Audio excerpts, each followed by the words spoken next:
Hi, fourth graders. So today we're going to talk about what makes a sentence a complete sentence. So our learning target for today is I will be able to identify sentences and sentence fragments.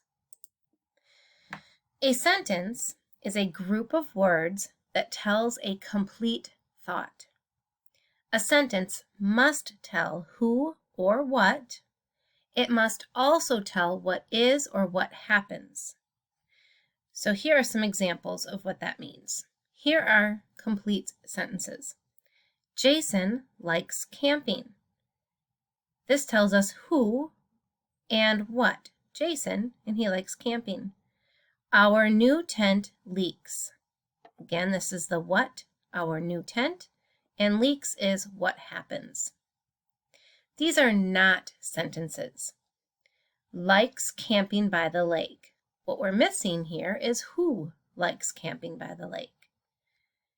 And the other example of not a sentence is our new green tent.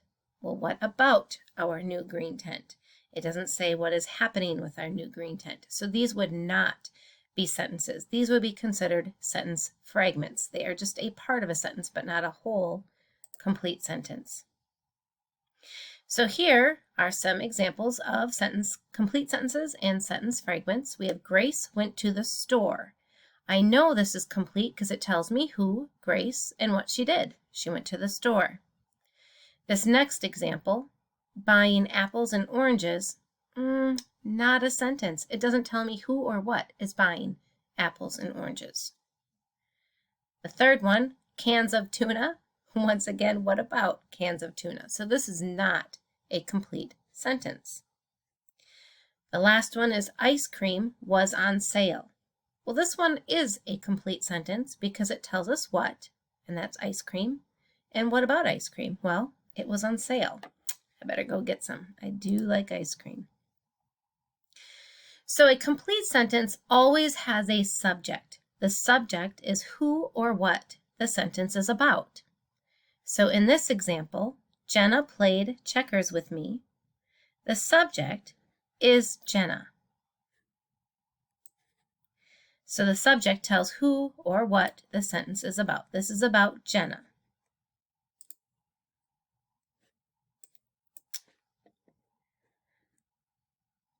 To wait for a second for this to load. So here we have a little game that I can play, whether it's a sentence or a sentence fragment. So flows through the park into the canyon. I don't know who or what flows through the park, so I would call that a sentence fragment. Jason's family camped at Yellowstone. Well, this tells me who, Jason's family, and what they did. They camped at Yellowstone. That would be a complete sentence. They saw a fossil forest. Well, the subject here is a little different, but it is still a subject. It's they. They is the subject, and what did they do? They saw a fossil forest. So that is a sentence. And the last one, hot springs, waterfalls, and canyons. Well, that would be a subject, but what about them? What happens with them? Where are they? So I would call that a sentence fragment.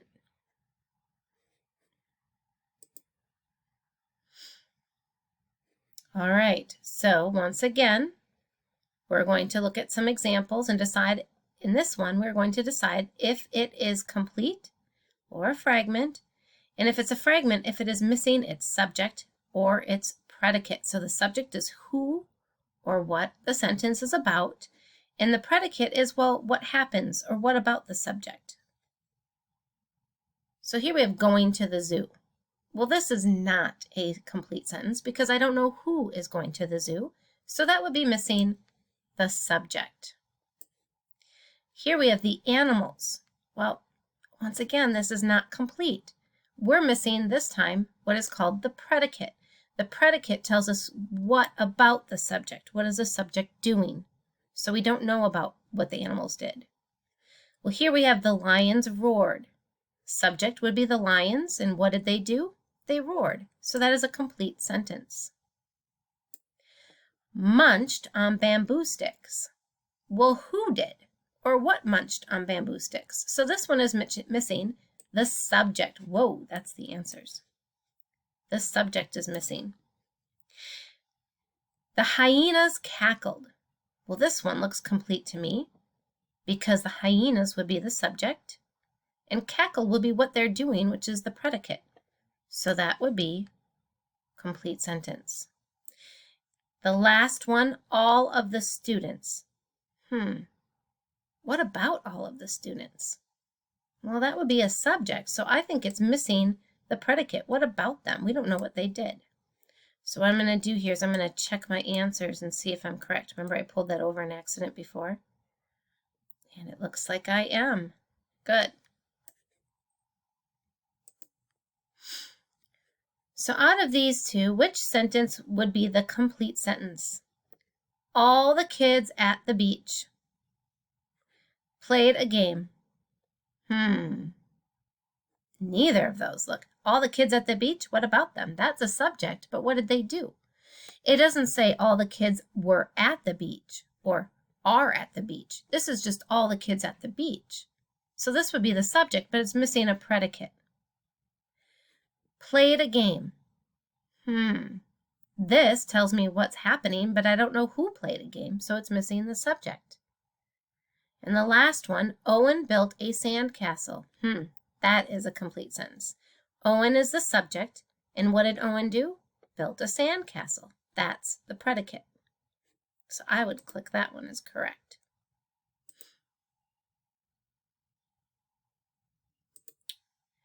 All right, so boys and girls, I want you today to practice writing complete sentences, making sure that your sentences have both a subject and a predicate. And you are fourth graders now, so you know that you should have a capital at the beginning of your sentence and an ending punctuation at the end of your sentence, whether it's a period, an exclamation mark, or a question mark. So today I want you to practice writing sentences about the weather. So first I want you to create a list of words or phrases that describe the day's weather. So I'm making this video on Sunday. You'll be doing this on Monday. But I'm looking outside and it is gray, it is gloomy, it is cloudy, it is chilly. Those are all words I might say about today's weather on Sunday. And then I would write a 5-sentence paragraph that tells about the day's weather. So I might say, on Sunday, the weather was quite gloomy, and then give some details afterwards about why it's gloomy. What does it look like? What does it feel like? And that would be my paragraph about today's weather. So your assignment is with the attached Google Doc is I would like for you to make a list of words that describe Monday's weather, so today's weather for you, and a 5-sentence paragraph that tells about that weather. Remember to include a subject and a predicate with each sentence, a capital and a period. All right, off you go to do your writing.